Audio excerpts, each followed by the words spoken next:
제목이 시간이 지나서 하나님의 뜻, 시적이지 않습니까? 네. 시간이 지난, 상당한 시간이 지난 시간이 이제 창세기 42장이기 때문에 시간이 지났다라고 이렇게 표현을 했습니다.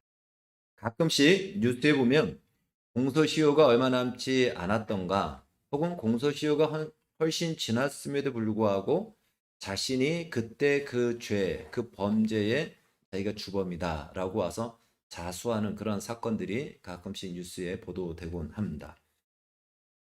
1983년에 친형을 죽인 전북 익산의 조모 씨는 공소시효인 15년이 훨씬 지난 2004년, 지금은 이제 공소시효가 25년 있지만 옛날에는 15년이었습니다. 그러니까 21년이 지나서 자수를 합니다. 사실 공소시효가 끝났기 때문에 더 이상 죄를 받지는 않지만, 그러나 굳이 그렇게 할 이유가 없는 것이죠. 그래서 왜 굳이 자수를 하느냐라고 묻자 이 조 씨는 이렇게 얘기합니다. 21년 동안 매일 밤 악몽을 꾸면서 더 이상은 견딜 수 없어서 자수를 하게 되었다라고 말합니다. 이런 예들을 우리가 아마 여러 군데서 들어봤을 것입니다. 시간은 지나 사건은 사람들의 내리 속에 잊혀질지라도 그 죄는 양심에 남아 계속해서 고통으로 몰아가고 있었던 것입니다. 오늘 창세기 42장의 시간적 배경은요, 요셉과 형들이 헤어진 지, 다른 말로 형들이 요셉을 팔아버린 지 22년이 지난 때입니다. 22년, 짧다면 짧고 길다면 긴 시간입니다. 그 시간 동안 요셉은 결코 쉽지 않은 그런 여러 과정을 겪었죠. 연단의 과정, 고난의 과정을 겪었습니다. 물론 애굽의 총리라는 어마어마한 신분의 변화도 지금 가진 상태입니다. 창세기 41장에 보니까 요셉은 이제 총리가 되어서 결혼을 하게 되었고, 결혼하여 두 아들을 낳게 됩니다. 그래서 이 두 아들을 통해서 요셉의 이 변화, 요셉의 어떤 고백이 이 아들의 이름 속에 나타나는데요. 첫째 아들은 므낫세라고 이름을 짓습니다. 이제 나중에 이것이 므낫세 지파가 되죠.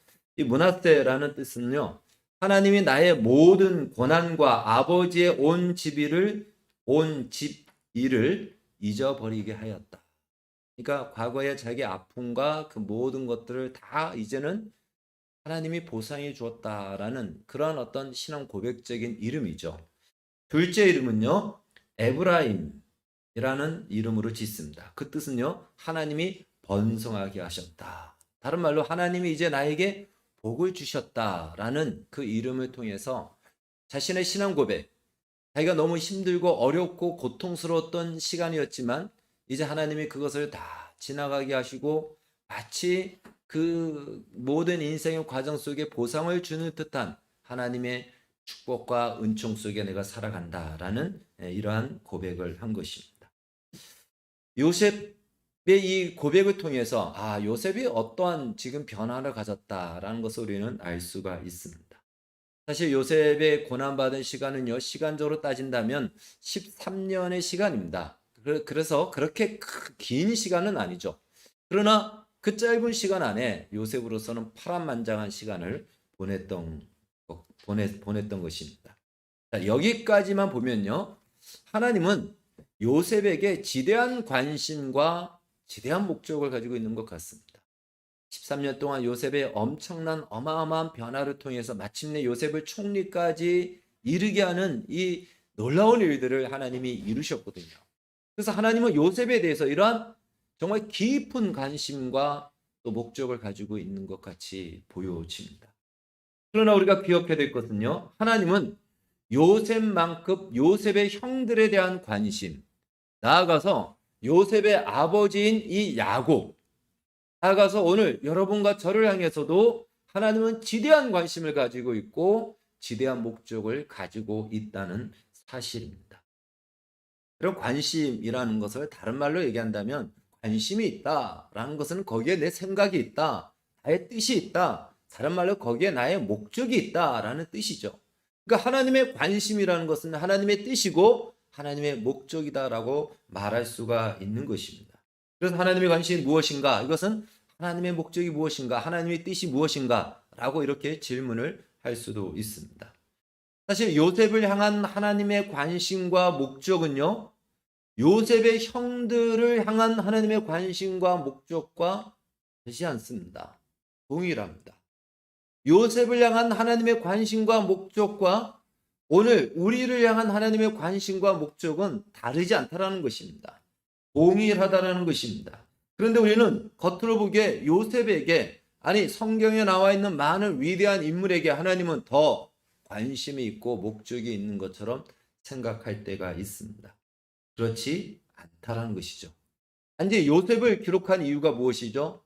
성경에 많은 인물들을 기록한 이유는 하나님께서 요셉같이 우리 모든 인생에 대하여 관심을 가지시고 목적을 가지시고 우리의 인생을 이끌어 가시고 주장해 가신다라는 그 샘플로서 요셉을 등장시키고 성경의 인물들을, 위인들을 드러나고 또한 기록하고 있다라는 것입니다. 과연 하나님이 가지신, 요셉을 향하여 가지신 그 관심, 그 목적, 우리를 향한 하나님의 관심, 그 목적은 과연 무엇인가? 하나님의 뜻이 무엇인가? 이제 우리는 창세기에 남아있는 그 과정, 이 남아있는 분량과 본문을 통해서 계속해서 우리는 살펴갈 것입니다. 먼저 오늘은 요셉을 향한 하나님의 관심과 목적이 무엇인지에 대해서 살펴보겠습니다. 그것은 곧 우리를 향한 하나님의 관심과 목적과도 동일하기 때문에 그렇습니다. 요셉이 총리가 되는 것이 하나님의 관심이었고 하나님의 목적이었을까요? 우리는 요셉하면 요셉이 총리가 되는 여기에 굉장히 주목하게 되고 또 이것을 하나님의 목적으로 생각하여 그 모든 지난날의 고난을 총리가 되는 것으로 보상해 주었다라고 생각할 때가 많이 있습니다. 총리가 되는 것이 하나님의 목적이었을까? 신앙을 가진 크리스찬 청년들의 그 고민과 관심이 있다면요, 바로 내가 어떤 직업을 가진 것이 하나님의 뜻일까? 이것입니다.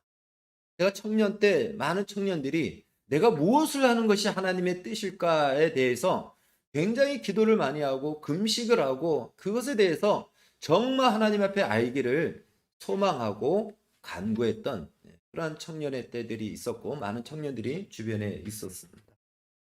그런 엄밀히 말해 하나님은 우리가 어떤 직업을 가지고 있든지 혹은 어떤 일을 하든지 그것이 죄를 짓는 것이고 그것이 우리의 영혼에 해를 끼치는 것이 아니라면 어떤 일을 하든 어떤 직업을 가지든 하나님으로서는 오케이라는 것입니다. 하나님은 다 하나님의 뜻이다라고 말할 수 있는 그 직업의 자리에 우리를 다 허용하시고 허락하신다라는 것입니다. 쉽게 말해 부모가 자녀들이 어떤 직업을 가지기를 원하느냐라고 생각하면 됩니다. 부모님들이 자녀들이 가지기를 원하는 직업, 무조건 돈 많이 벌면 오케이. 그것이 부모들의 기대와 목적이고 뜻입니까? 이왕이면 다홍치마라고 돈도 많이 벌면 좋겠지만 부모들이 자녀들이 가지는 직업은요, 자녀들이 어떤 일을 했으면 좋겠다라는 것은 돈 많이 버는 일, 엄청나게 스트레스를 많이 받아도 돈 많이 벌면 오케이? 그렇지 않습니다. 그러면 좋겠지만 정말 부모들이 자녀들에 대해서 가지고 있는 뜻이 있다면 자녀들이 힘들고 어렵지만 그래도 그 안에서 자기의 신념을 가지고 보람을 가지고 즐거움을 가지고 열심히 일할 수 있는, 그리고 거기서 만족하며 기뻐하며 살아갈 수 있다면 그것이 부모들이 자녀들을 대해서 가지고 있는 직업에 대한, 일에 대한 뜻일 것입니다. 우리는 그것도 갖고 돈도 많이 벌고 아마 이걸 다 원할 겁니다. 그러나 두 가지가 다 충족되지 않는다면 우리는 최선과 차선을 선택해야 되죠. 어떤 것을 원하겠습니까? 엄청나게 스트레스를 받으면서 돈을 많이 번다. 그러다가 하루아침에 인생이 끝날 수도 있는데 그걸 과연 부모들이 원할까요? 아마 그렇지 않을 것입니다. 마찬가지로 하나님이 우리가 무엇을 하는 것이, 우리가 어떤 직업을 가지는 것이 하나님이 기뻐하실까? 그것은 우리가 죄를 짓는 것이 아니라면 우리가 즐거움과 우리의 은사와 우리의 재능과 우리의 능력을 따라서 어떤 일을 하든지 하나님은 기뻐하시고 그것이 하나님의 뜻이라는 것입니다. 다른 말로 요셉이 총리가 된 것이 하나님의 최종적인 뜻이 아니라는 것이에요. 총리가 되는 것이 하나님의 뜻이기는 맞지만 그것은 최종적인 목적과 진짜 요셉을 향한 하나님의 뜻과 관심을 위해서 이루어가는 한 과정으로서의 직업과 그 자리인 것이지, 그것이 하나님의 최종적인 뜻은 아니라는 것입니다. 마치 산 정상에 올라가기 위해서, 그 정상에 오르기 위해서 그 정상 아래에 있는 산봉우리를 올라가는 것과 같은 것이죠. 거기를 거쳐서 저 정상까지 가듯이 총리가 되는 것은 하나님의 뜻이지만 그것이 최종적인 뜻이 아니고, 그것은 진짜의 목적을 위해서 하나의 그 과정으로서, 수단으로서 하나님의 뜻인 것입니다. 그러니까 하나님은 요셉이 총리가 된 것으로 끝이 아니고, 진짜 하나님의 목적과 요셉을 향한 하나님의 관심을 가지고 계속해서 요셉을 이끌어 가십니다. 그래서 성경은요, 요셉이 총리가 되었지만 그 뒤로도 계속 기록하고 있는 것입니다. 일반적인 동화를 보십시오. 동화에서는 총리가 됐다, 성공했다, 그러면 거기서 끝납니다. 그러나 하나님의 목적과 뜻은 그것이 아니기 때문에 그 뒤에 진짜의 이야기를 말하고자 하는 것입니다. 일반적으로 우리가 알아야 될 것이 있는데요. 우리를 향한 하나님의 뜻은, 우리의 인생을 향한 하나님의 뜻은 크게 두 가지입니다. 첫 번째는 우리의 직업 혹은 우리가 하고자 하는 어떤 일을 통해서 우리의 재능과 은사와 우리가 가지고 있는 능력과 우리가 가지고 있는 환경과 이 모든 것을 통해서 하나님께서 하시고자 하는 일이 있다라는 것이에요. 그건 분명히 있습니다. 요셉이 총리가 된 것은 하나님이 총리를 통해서 하시고자 하는 일이 있기 때문에 총리의 자리에 이르게 한 것입니다. 그 진짜 목적을 위한 하나의 과정과 수단으로서 주어진 것이죠. 창세기 45장 8절에 요셉이 이렇게 얘기하죠. 만민의 생명을 구원하는 것과 이스라엘 민족의 목판이 되는 것, 이것을 위해서 하나님이 나를 먼저 총리로 이렇게 보내신 것이다. 이렇게 고백을 합니다. 이것을 위해서 하나님은 요셉에게 꿈을 주셨고, 요셉을 총리가 되게 하셨고, 요셉에게 뛰어난 지혜와 능력을 주셨습니다. 그래서 하나님은 요셉을 통해 하나님의 뜻을 이루셨습니다. 이건 분명한 하나님의 뜻인 것입니다. 마찬가지로 하나님께서는 우리 각자를 여러 직업과 여러 모양으로, 우리가 가지고 있는 여러 능력과 우리의 은사와 우리가 가지고 있는 실력을 통해서 하나님께서 하시고자 하는 일이 있습니다. 달란트를 통해서 하나님이 이루시고자 하는 뜻이 있다라는 것이에요. 그것을 위해서 하나님은 우리의 인생 속에 이 자리에, 오늘 우리 각자가 처해져 있는 그 자리에 하나님이 부르셨고 세우신 것입니다. 그것이 크게 쓰임을 받든 작게 쓰임을 받든 상관이 없습니다. 요셉처럼 총리가 되어 쓰임을 받는 것만이 하나님이 인정하는 것이 아니라는 것이에요. 어느 자리에 있든지 쓰임을 받는다면 그것으로 우리는 우리의 달란트를 다 사용한 것이고, 또 그것을 통해서 하나님은 하나님의 뜻을 이루신 것입니다. 이것이 대부분 크리스찬들이 가지고 있는 직업에 대한 이해고 생각인 것입니다. 맞습니다. 그러나 하나님의 뜻은 단순히 이런 기능적인 면에만 머물러 있지 않다라는 사실입니다. 우리를 위한 하나님의 뜻 두 번째는요, 우리가 어떤 직업을 가지고 어떤 일을 하든지, 그것은 1차적으로 하나님의 뜻에 대해서 우리가 살펴봤죠. 어떤 일을 하든지 그 안에서 하나님의 사람으로 완성되어 가는 것입니다. 여러분, 이것이 중요하고 어쩌면 이것이 첫 번째 것보다도 더 중요한 하나님의 최종적인 목적과 뜻이라는 것입니다. 세상에서는요, 첫 번째 말씀드린 것, 능력과 실력만 있으면 됩니다. 그 이상은 기대하지도 않고 요구하지도 않습니다. 그가 어떤 성품을 소유하고 어떤 인격을 가졌든지 세상에서는 그렇게 관여하지도 않고 그것은 사적인 영역으로 분류합니다. 그러나 하나님의 관심, 하나님의 목적은 우리가 하나님의 사람으로서의 변화가 되느냐 안 되느냐, 이것이 하나님이 가지고 있는 지대한 최고의 목적과 또한 뜻이고 관심인 것입니다. 요셉을 향해서도 마찬가지라는 것입니다. 요셉은 그동안 쉽지 않은 연단을 겪었습니다. 뿐만 그 연단 속에서 그 연단을 받으면서 신앙을 버리지 않았고요. 마침내 총리가 되었고 애굽의 신하들도 인정해 줄 만한 아주 탁월한 정치가로서 지금 그 자리에 있습니다. 또 두 아들을 낳으면서 하나님께서 지난날의 모든 고통과 고난을 이제는 잊어버리게, 지나가게 하셨고, 하나님이 지금 놀랍게 역사하셨고 복을 주셨다라는 그 신앙의 고백도 하였습니다. 더군다나 시간도 이제 많이 지났습니다. 애굽에 온 지 22년이라는 시간이 지났습니다. 여러분 20년 전을 한번 생각해 보십시오. 20년 전 내가 어떤 자리에 있었는지, 그리고 그 20년 전에 있었던 어떤 일을 한번 생각해 보십시오. 이해할 수 없었던 일, 또 어떤 사람과의 관계 속에서 아팠던 그 일들을 생각해 보십시오. 그런데 지금도 아픕니까? 물론 어떤 경우에는 20년이 아니고 30년, 40년 전에 충격을 받은 것이 지금도 트라우마로 남아있고 상처로 남아있는 분들도 있지만, 우리는 시간이 지나면서 대부분 그때 이해할 수 없었던 일들이 이제는 이해가 되기도 하고, 그 사람도 이해하게 되고, 그 어떤 사건도 더 이상 그것이 나를 아프게 하는 것이 아닌 것으로 작용할 때가 많이 있습니다. 그럴 수 있지라고 생각할 때가 있다라는 것이에요. 왜요? 시간이 그만큼 흘렀기 때문에 그렇습니다. 이제는 넓은 아량과 여유가 생기는 것이죠. 요셉도 애굽에 온 지 20년이 넘었습니다. 승리가 된 지도 7년이 지나갑니다. 이제 이 정도 되면 이제 과거의 그 모든 것들은 과거의 기억으로 그냥 그때 있었던 일로 그냥 그렇게 기억하고 넘어갈 수가 있을 것입니다. 여러분 총리가 되었다면 그 정도 되지 않을까요? 아무리 힘들고 어려웠지만 그래도 지금 총리가 되었고 두 아들을 낳고 가정을 꾸리고 산다면 그 정도는 그냥 이제는 잊어버릴 수 있지 않겠습니까? 요셉도 이제 그 정도가 됐다면 그렇게 되지 않을까요? 아니 요셉 자신도 그렇게 두 아들의 이름을 통해서 그렇게 고백하지 않았습니까? 그런데 그렇지 않다라는 것입니다. 하나님은 이 연단을 받은 요셉에게 과거의 악몽을 다시 한번 직면하게 하십니다. 너 정말 그러니? 그걸 하나님이 마치 묻는 것 같습니다. 그동안 요셉은 므낫세, 에브라임이라는 두 아들의 이름을 통해 연단의 시간은 끝났다라고 고백했고, 우리가 봐도 이제 요셉에게는 더 이상의 연단이 없습니다. 자, 여러분 연단이 끝났다라는 것은요, 다른 말로 얘기한다면, 우리가 쉬운 말로 얘기한다면 실력이 키워졌고 내공이 쌓였다라는 것이에요. 지난주에 말씀드렸듯이 연단은 내공을 키우는 것입니다.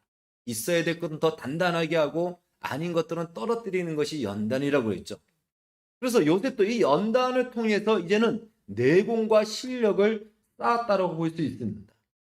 근데 그 실력과 내공이란 것이 무엇이죠? 우리에게 있어서 실력과 내공이 무엇입니까? 크리스천들에게 있어서 실력과 내공이 무엇입니까? 그것은요, 하나님의 사람으로서의 실력과 내공입니다. 신약 성경의 표현으로 얘기한다면 이것은 바로 성령의 열매를 맺는 것이며, 마태복음 5장에 하나님 아버지의 온전하신 같이 온전해지는 것이며, 베드로전서에 말하고 있듯이 신의 성품에 이르는 것입니다. 즉 연단은 연단으로만 끝나지 않고 그 연단이 바로 이 자리에 이르도록 마지막 테스트가 남아있다는 것이에요. 마지막 시험을 통해서 진짜 이 연단이 연단으로 끝나지 않고 고난으로 끝나지 않고 연단의 꽃을 피우게 한다는 것이죠. 그래서 이 테스트를 하게 하시는 것이죠.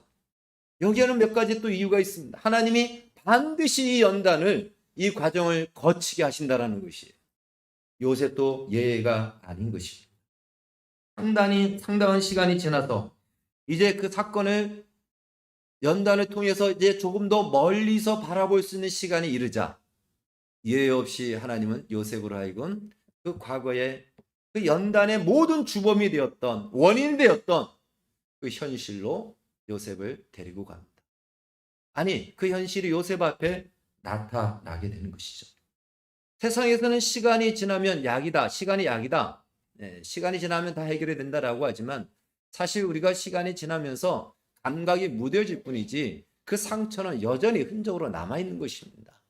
더 이상 그것을 감각하지 않으려고 애써 외면할 뿐이지 그것은 고스란히 우리의 인생 속에서, 우리의 삶 속에서, 우리의 살아가는 모든 과정 속에서 스며들어 나타난다라는 것입니다. 그런데 하나님은 이러한 기회를 통해서 이러한 상처와 이 아픔을 오히려 하나님의 사람으로 완성되어지는 기회로 삼으신다라는 것입니다. 그래서 이 연단을 끝낸 요셉에게 마지막 마치 파이널 방점을 찍듯한 그 자리로 몰아가십니다.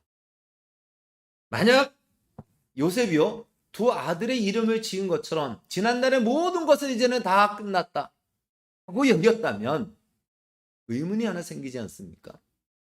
여러분들은 성경을 보면서 이런 의문을 가지지 않은지 모르겠지만 저는 성경을 보면서 이 의문이 생겼어요. 요셉은 왜 총리가 되어서 벌써 풍년의 시간 5년이 지났고 흉년에 7년이 지났고 이제 또 흉년의 시간이 지금 지나가고 있는 것입니다. 그러면 그 풍년의 시간 7년이 지나가는 동안에 왜 요셉은 아버지를 찾아보지 않았어요? 애굽과 가나안 땅은 그렇게 멀지 않습니다. 그렇게 먼 길이 아니에요.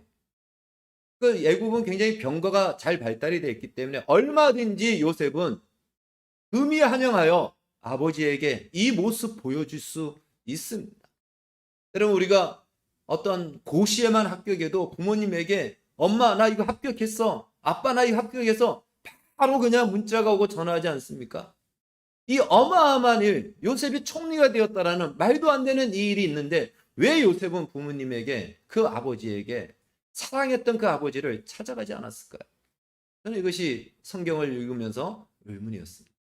근데 그 의문은 쉽게 알 수 있죠. 왜 그렇죠? 아직까지 그 마음에 형들을 볼 자신이 없는 거예요. 형들을 볼 자신이 없습니다. 머리로는 그들을 이해하고 머리로는 이해할 수 없지만 그래도 받아들이겠다 하지만 막상 그 형들을 바라볼 자신이, 그것이 그 안에 아직 해결되지, 이해되지 않았죠. 아무리 수없이 용서하고 이해하려고 했지만 풀리지 않는 의문. 형들은 왜 그랬을까? 단순히 동생이 밉다고 하여 어떻게 형들이 동생을 쳐버릴 수 있을까? 여러분, 이런 일들이 우리의 인생 속에 참 많이 일어나요. 우리가 기독교 방송 또 CTS에 보면은 내가 매일 기쁘게 이런 방송에 보면은요, 정말 얼마 전에 제가 하나 그 방송을 봤는데 도저히 이해할 수 없는 일들이 이 속에서 일어난 한 이 자매의 이야기를 이렇게 들었습니다. 말도 안 되는, 정말 우리가 상상할 수 없는 그런 일들, 이런 가정 속에서 살아간다는 것 자체가 얼마나 큰 악몽이었을까. 그런 일들이 일어나요. 풀리지 않죠. 요셉도 풀리지 않는 거예요. 왜 그랬을까? 그렇게 내가 미웠을까? 내가 그렇게 미울 정도로, 그렇다 할지라도 어떻게 동생인데 이게 풀리지가 않아요. 그리고 우리 인간은 이런 것들이 풀리지 않으면 받아들이기 어려운 거예요. 안 볼 사람이 모르는데 관계된 사람이라면 정리가 돼야 되는 겁니다. 정리되지 않고서는 그 사람을 똑바로 쳐다볼 수가 없는 것이죠. 요셉은 그게 풀어지지 않았습니다. 그러나 그동안의 과정을 통해서 요셉은 많이 성장했고 그 연단을 통해서 지혜로워졌습니다. 이전에는 하나님이 꿈을 주었을 때 10대 중반의 나이에는 철딱서니가 없었죠. 철부지였죠. 그 꿈 이야기를 형들에게 하죠. 형들이 다 나에게 절을 하더이다. 이걸 아주 요셉 자신도 아마 믿어지지 않았기 때문에 그런 얘기를 했을 겁니다. 그런데 안 그래도 지금 요셉에 대해서 별로 좋은 감정이 아닌데 그런 얘기를 하니 그 형들 중에 좋아할 형이 누가 있겠습니까? 설령 그런 꿈을 꾸었다 할지라도 혼자서만 알고 있어야 됐는데 요셉이 그런 지혜가 없었죠. 어렸다라는 것입니다. 그러나 이제는 연단도 받았고 지혜도 생겼습니다. 하나님께서는 그때는 꿈을 주셨습니다. 그런데 이제는 그 꿈 때문에 요셉을 팔아버린 형들을 만나게 하십니다. 오늘 우리가 본문에 읽어봤죠. 흉년이 시작한 지 2년이 지납니다. 그러니까 한 22년, 24년 정도가 됐죠. 7년에 2년, 9년, 13년 하니까 굉장히 20년, 24년 정도가 됐습니다. 더 이상 곡식을 구하지 않으면 가나안 땅 야곱의 집에서도 살 수가 없을 정도로 어려워진 상태입니다. 야곱이 아들들에게 관망만 하지 말고 돈을 가지고 가서 저 애굽에 가서 곡식을 사오라라고 얘기합니다. 여기서 관망이라는 것은 그냥 이렇게 쳐다본다 이 얘기가 아니고요. 서로가 하지 않으려고 했다라는 거예요. 보고 싶을까요? 이 형들이 별로 꺼림직하죠. 찜찜하죠. 왜? 자기들이 자기의 동생 요셉을 어디에다 팔았습니까? 애굽에다 팔았어요. 애굽이 작은 나라가 아니죠. 그럼에도 불구하고 자기들이 지은 죄가 있으니까 애굽에 내려가기가 찜찜한 겁니다. 그러니까 가긴 가야 되는데 머뭇머뭇거리는 거예요. 그러니까 야곱이 이러다 우리 다 굶어 죽는다. 빨리 가서 곡식을 사오라. 그러니까 형들이 다 갑니다. 10명의 형들이 애굽에 내려갑니다. 야곱은 막내 베냐민을 보내지 않죠. 이미 요셉을 한번 잃어버렸기 때문에 이 베냐민까지 잃어버리면 안 될 것 같아서 베냐민은 놔두고 요셉의 형들 10명만 바로 애굽에 곡식을 사러 보냅니다. 자, 그걸 봤을 때요. 이 형들은 어쩔 수 없이 이제 양식을 구하러 애굽에 내려가는데 그걸 봤을 때 이 흉년이 왜 일어났죠? 흉년이 일어난 이유가 무엇일까요? 아주 쉽게 생각하면 됩니다. 요셉의 형들이 요셉을 만나러 가게 하기 위해서입니다. 만약에 흉년이 일어나지 않았으면 갈 일이 없죠. 흉년일 때 갔습니까? 가지 않았습니다. 다른 말로 재앙이라고 하는 것들, 재난이라고 하는 것들, 우리 인생 속에 예기치 않은 어떤 일들이 일어났을 때 그것은 하나님의 사람들에게는요, 목적이 있다는 것입니다. 그냥 일어나는 것이 아니라는 것이에요. 아니, 이 흉년 나만 당하는 거 아니잖아. 다 당하는 거잖아. 하나님은 모든 사람에게 다 당하게 하면서까지도 목적하는 것이 바로 요셉의 형들이었다는 것입니다. 그러니까 우리에게 있어서도 우리 인생 속에 우리 다 같이 당하는 어려움이라 할지라도, 아니 나의 개인적인 인생 속에서 일어나는 예기치 않은 어떤 어려움이 있다면 하나님이 지금 뭔가 나에게 말씀하신다는 사실을 기억하십시오. 그래서 귀를 기울여야 됩니다. 그냥 무시하고 넘어가서는 안 된다는 것이에요. 하나님의 사람에게는 하나님이 아무렇게나 아무거나 그냥 허락하지 않는다는 것이, 거기에는 나 뜻과 목적과 이유가 있다는 것이죠. 마침내 요셉의 형들 10명이 요셉 앞에 서서 인사를 하고 절을 합니다. 창세기 37장에 요셉의 꿈에서 본 장면 그대로가 재현이 됩니다. 이 형들을 본 요셉이 얼마나 깜짝 놀랐겠습니까? 형들을 보는 것만도 깜짝 놀랐는데 자기가 10대에 꿨던 꿈이 현실로 나타나는 것이에요. 요셉이 얼마나 놀랐겠습니까? 드디어 올 곳이 왔습니다. 언젠가는 이 형들을 정말 맞닥뜨려 직면해야 될 것인데 늘 그것이 마음에 해결되지 않았는데 이제 그날이 온 것이죠. 이제는 요셉의 시험이 시작된 것입니다. 그동안에 요셉이 연단을 받았다면 하나님께서 이 연단을 통해서 단단하게 만드셨고 이제 하나님께서 때가 되어 시험에 집어넣은 거예요. 그 자리로 그 형들을 보내버린 것이죠. 요셉의 시험이 시작된 것입니다. 그토록 공포스럽고 주먹스럽던 형들의 얼굴이 보입니다. 형들을 보는 순간 24년 전 그 사건이 떠오르게 되죠. 그때 구덩이에 빠져서 형들 나 좀 살려줘 라고 했을 때 형들이 외면하고 그 구덩이 옆에서 밥을 먹으며 자기를 팔아버리겠다고 하는 그 이야기를 생생히 듣던, 그리고 그때부터 애굽으로 내려와서 노예로서 그리고 억울하게 감옥에 가고 누명을 쓰고 이 모든 고통의 시간들이 한순간에 다 떠오르게 됩니다. 므낫세와 에브라임 그 이름을 통해서 다 치유된 줄 알았고 치유됐다라고 생각했는데 형들을 보는 순간 수면 아래에 있던 충격과 분노와 증오와 의문과 이 모든 것들이 떠오릅니다. 이 순간만큼은 4년 전으로 돌아간 것이죠. 하나님은 요셉이 애써 외면하고 싶었던 바로 그 자리로 몰아넣은 것입니다. 여러분, 하나님께서는 우리의 인생도 그렇게 하신다는 것이에요. 하나님 기억하고 싶지 않아요. 하나님 이 자리에 가고 싶지 않아요. 그러니까 사람만이 아니에요. 이건 우리의 인생의 환경도 마찬가지입니다. 우리의 신앙의 어떤 시험, 요소적인 것들 마찬가지예요. 왜 나를 자꾸만 이런 자리로, 왜 이런 인생이, 이런 일이 자꾸만 나에게 반복되어 옵니까? 그 자리에 직면하라는 거예요.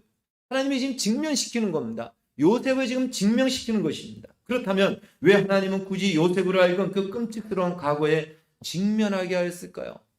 굳이 그렇게 하지 않으셔도 되잖아요. 이제 요셉이 총리가 됐고 총리로서 역할을 잘하면 되지 않습니까? 그런데 왜 그렇게 하게 하였을까? 그동안 요셉은 많은 연단을 받았습니다. 그러나 그것이 연단인지 고난인지 그것이 드러날 때가 된 것입니다. 연단은 하나님의 사람으로 완성시키기 위하여 허락된 고난이지만 연단이 아닌 고난은요, 불행과 저주로 끝나는 것뿐인 것입니다. 물론 요셉은 얼마든지 이전과 같이 형님들 나 요셉입니다 라고 이렇게 이야기할 수도 있고요. 아니면 부하들을 시켜서 저놈들 스파이들이니까 다 처형시켜라 라고 그 분노를 터뜨릴 수 있습니다.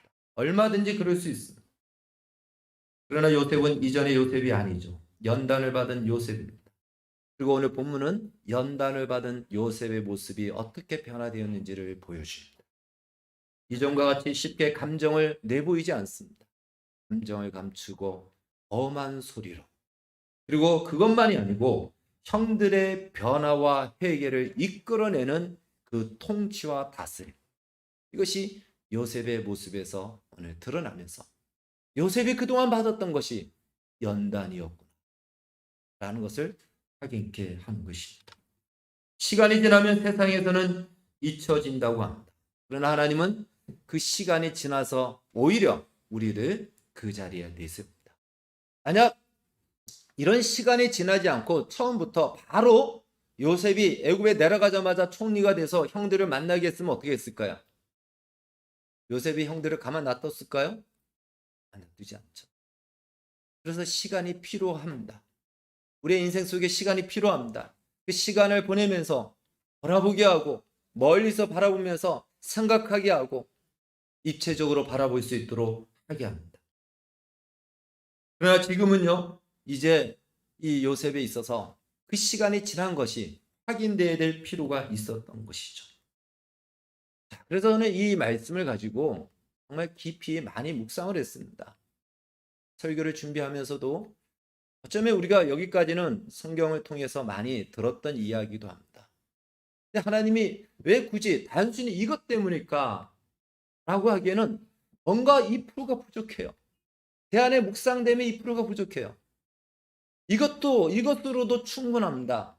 그러나 하나님이 굳이 이렇게 하시는 이유가 무엇일까? 하는 것을 묵상하는 가운데 하나님께서 참 은혜를 주셔서 알게 하신 것이 있습니다. 그것은 바로 이겁니다.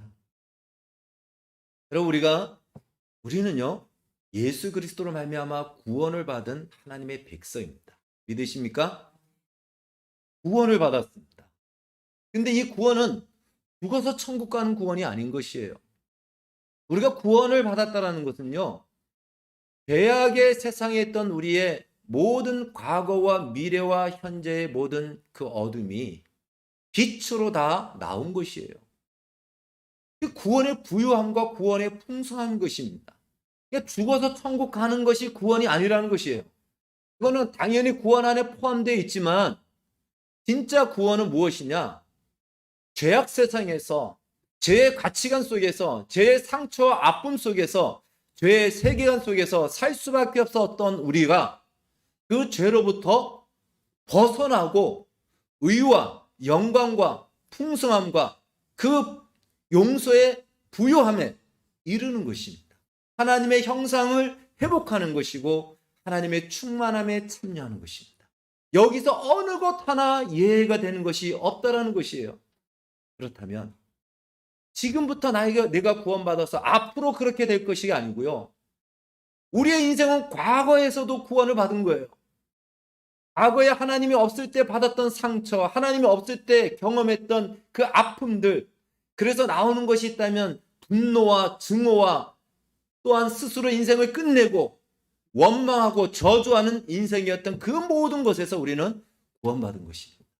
아멘이십니까?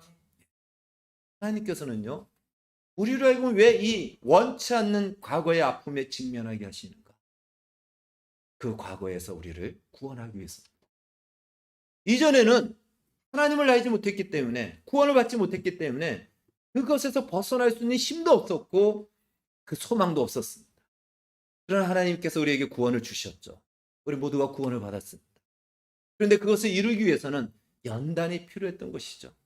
연단의 과정을 통해서 마침내 그 과거의 자리로 돌아가서 이전에 받았던 상처, 이전에 받았던 아픔, 이 모든 것들로부터 이미 내가 받은 구원이 얼마나 부유하고 풍성한지 그 안에서 그것이 용서로 혹은 그 안에서 그것을 더 이상 아픔이 아닌 용납함으로 받아들임으로 우리의 과거에 맺혀있던 묻혀있던 그 모든 어둠의 시간으로부터 우리를 구원케 하시고자 하는 것입니다. 그래서 하나님의 구원이 이것은 한 부분만이 아니고 한 시점만이 아니고 우리의 인생 전체를 감싸고 풍성하게 우리의 구원이 우리의 인생 속에 충만하게 채워지게 하기 위해서 바로 이 과거의 현실로 직면하게 하는 것입니다.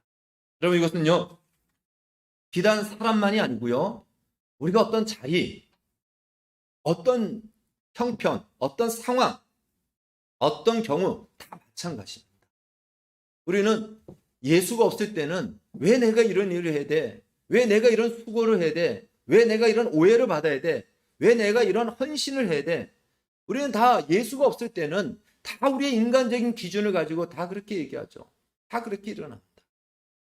그러나 우리에게 구원을 주시고 난 뒤에는 그렇게 하는 것보다 더 큰 것이 구원임을, 그래서 그 자리에 나아갈 수 있도록 허락하시는 거예요. 그래서 반복적으로 그것을 우리가 그것을 통과하지 않으면은 계속 하나님이 경험하게 하시는 것이 우리를 고통스럽게 하기 위해서가 아니고 그 구원이 그것까지도 품고 있은 부유한 풍성한 구원이라는 것을 알게 하시고 누리게 하기 위해서라는 사실이에요. 우리를 위한 것입니다.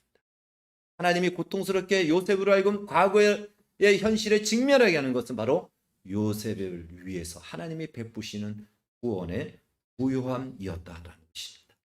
그래서 우리에게 주신 은혜로 말미암아 그 과거의 현실 앞에 하나님의 사람으로 이제는 서게 하시는 거예요. 이럴 때 진정한 치유와 진정한 용서가 이루어지는 것이죠. 요셉이 요셉되게 하기 위해서, 요셉을 하나님의 사람으로 세우기 위해서는 이 과정이 필요했던 것입니다. 그리고 여기서 점프할 사람은 아무도 없다는 것입니다. 우리 모두를 향한 하나님의 뜻과 목적입니다. 이것이 하나님의 목적이에요. 이것이 하나님의 뜻입니다. 이것을 위해서 요셉에게 총리의 자리에 이르게 하신 것입니다. 사랑하는 여러분, 우리 중에 연단이 없는 사람은 아무도 없습니다. 그리고 그 연단의 마지막은 시험이라는 사실을 기억하십시오. 그러나 그 시험은 우리를 고통스럽게 하기 위한 시험이 아니고 그 시험을 통해서 진정한 구원의 부유함이 나의 인생의 시작부터 마지막까지 채워지고 있음을 누리고 알게 하시기 위한 그 은혜라는 것입니다. 그래서 그 과정을 통해서 우리로 하여금 하나님의 사람임을 증거하게 하는 것입니다. 연단이 끝이 아니고 연단은 반드시 시험을 통해 열매를 맺는다는 사실 기억하시고요. 그것이 하나님의 최종 목적이며 하나님의 뜻입니다. 그렇기 때문에 요셉과 또 요셉의 형들과 그리고 여러분과 저를 향한 하나님의 뜻과 목적이 동일하다는 것입니다. 우리 모두를 이 자리로 부르고 있음을 기억하시오. 우리가 원치 않는 과거의 아픔, 그리고 그것을 다시금 직면하게 하는 이 모든 것들이 내가 받은 구원이 얼마나 크기에 하나님은 그것을 대항하여 이길 수 있는 충분한 힘을 우리에게 주고 있다는 사실을 기억하여 그 영역까지도 점령하시고 구원으로 채우셔서 하나님의 주신 부유함을 누리는 복된 인생이 되어지기를 주의 이름으로 축원합니다. 기도하겠습니다. 하나님 아버지, 감사합니다. 하나님께서 우리에게 주시는 구원의 부유함이, 하나님, 우리는 이후에 우리가 천국 가서 이루어지는 일인 줄만 알았습니다. 그러나 우리의 과거, 기억하고 싶지 않은 그 과거와 지금 외면하고 싶은 우리의 현실 상황 속에도 능히 그 구원이 이루어졌음을 알게 하시고 거기서 하나님의 사람으로 구원을 선포하고 구원을 누리도록 하나님께서 허락하시는 하나님의 초청이요 은총임을 알게 해 주셔서 우리 모두가 우리의 삶의 모든 영역에서 구원을 누리고 구원의 부유함을 흘러보낼 수 있는 복된 자들이 되게 하여 주시옵소서. 예수님의 이름으로 기도하옵나이다.